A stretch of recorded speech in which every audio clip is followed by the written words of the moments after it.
Hello everyone, my name is Xixi, come from Harbin Institute of Technology, Weihai, and the title is Cross-Layer Joint Schedule for D2D Communication in Cellular System. Next, we will firstly introduce the concept of the device-to-device communication. The concept of device-to-device communication is that two proximity duty-capable user equipments perform direct data transmission between each other under the control of the base station. So the advantages of developing device-to-device in cellular system can be concluded as the 3 points. The first is it can enjoy high data rates and low end-to-end delay. Secondly, it can reduce the core network data transmission load. Finally, it can improve spectral efficiency. But it will also have the disadvantages. When the system introduces the device-to-device communication, it will increase the schedule complexity at the base station. Secondly, most workers commonly assume that the channel state information are known at the base station, so it will correspond to a very high overheat on channel measurement. Thirdly, it lacks the combination of the criteria on the link layer and the physical layer. So in this paper, we propose a cross-layer joint schedule scheme that considers the transmission rate criteria of physical layer and the transmission delay criteria of link layer on the condition that the channel state information are partly known at the base station. Secondly, we will present an end-to-end transmission delay estimation method for the reuse direct delay mode according to the channel probability and the statistical characteristics of the interference channels. Finally, we will evaluate the performance of the proposed scheme and the influence of the magic system parameters on the joint schedule scheme. This is the estimate system model. It is a single-cell, Cellular, and uplink cellular user equipments, key pairs of D2D user equipments, and them can only work on the reused direct delay mode. SK and DK denote the source and destination D2D user equipments of the key pair D2D user equipments. D2D pair can only reuse the uplink channel of a selected cellular user equipment to access the system. Also, each cellular user equipment's channel can only be used by one D2D pair, and especially for the interference channel, the base station only masters the information of the path loss. So, the channel gain in the system can be built by two simulations. It can be depicted as the first and the second formulas. In our paper, our purpose is to maximize the sum rate of the cellular user equipments and the D2D user equipments subject to delay, power, and signal to interference plus noise radio constraint. Moreover, must satisfy the D2D user equipments can reuse a channel of the cellular user equipments at most, and the cellular user equipments can be reused by one D2D user equipment at most. So the whole optimization problem can be depicted as the third formulas. Before solving the optimization problem, we will firstly present the process of coding the delay. We estimate a quick mode of the D2D link. AKD is the number of new arrival packets at source D2D user equipments at T time slot. QKD is the number of quick packets at source D2D user equipments at T time slot. UKD is the number of the transmitted packets at T time slot. Then we will display the process of the calculating delay. We assume that the packet arrival process is stationary and follows Poisson distribution, so the probability of J packets arrive at the source D2D user equipments can be depicted as the false formulas. The probability of transmitting in packets can be obtained by the fifth formulas. If the power of Cellular user equipment and the D2D user equipment are given, then the probability of transmission in packets can be obtained. Then, according to the estimated Queen model, the all transmission process can be depicted as the six formulas. According to the six formulas, the probability matrix of the Queen state transition can be depicted as the seventh formulas.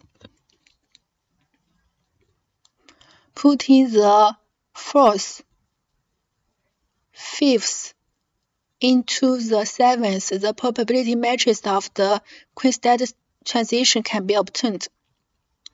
Under the basis, the stationary probability effect and the average packet Queen length can be obtained by eighth and ninth formulas. Then the delay calculation can be obtained by the little law according to the 10th formulas, which the packet loss rate 5 km can be obtained by the 11 formulas, and the loss number caused by the buffer at the source D2D user equipment's dkm can be obtained by the 12th formulas. Putting the 9th,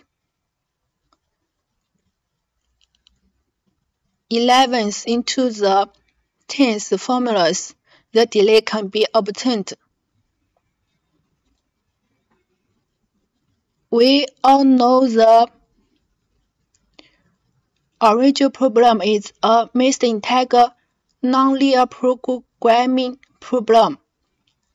So we will divide the original problem into two problems to solve. That are power allocation and the channel allocation.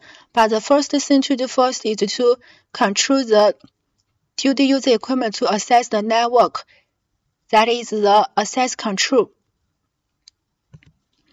If the K D2D user equipment can reuse the M Cellular user equipment to access the network, the D2D user equipment and the Cellular user equipment must satisfy the 13th formulas. In order to solve the optimization problem, we estimate a method. If we don't consider the delay constraint, the K D2D user equipment can reuse the channel of the M Cellular user equipment to work on the reuse direct D2D communications can judge it by the distance of Cellular user equipment and D2D user equipment. And only when the real distance of Cellular user equipment and D2D user equipment exceeds the shortest distance, the D2D user equipment can reuse the channel of the Cellular user equipment to work on the reuse direct D2D communications. Moreover, when the distance satisfies the distance requirements, the power of the Cellular user equipment and the D2D user equipment will have three kinds of situations. They can be shown in the figure 3. Also, we have proved that the D and F is the minimum delay, so we can put in the delay of the D and F into the process of calling delay. We can judge whether the D2D user equipment can reuse the Cellular user equipment to access the control. Then we will allocate the power and the channel. We will allocate the power of the D2D user equipment and the Cellular user equipment. We can access the network. They must satisfy the 15 formulas. And we have given the heuristic solvent in this paper. Next, the original problem will transmitted as the fifth formula. This is a 1-0 integer programming problem. This can be solved by some related software. Till now, the original problem have been solved. Next, we will evaluate the performance of the proper scheme and the influence of the magic system parameters on the joint schedule scheme. This is a simulation scenario. It is a single cell with radius 500 meters and the base station is the center. Cellular user equipment and source D2D user equipment distribute randomly with the center of the base station. Destination D2D user equipment randomly distributed with the center of the source D2D user equipment. More important is all the Cellular user equipment and the D2D user equipment located in the cell. This table shows the magic parameters used in the performance evaluation. This figure shows the system sum transmission rate versus number of D2D pairs. From figure we can see that considering reused direct DD mode perform better performance than the without reused direct DD mode. The performance with the reused direct DD mode increases with the DD pairs. So we can know the algorithm is very effective and the considering the reused direct DD mode is very important. The figure showed the transmission delay versus packets arrival rate and buffer size.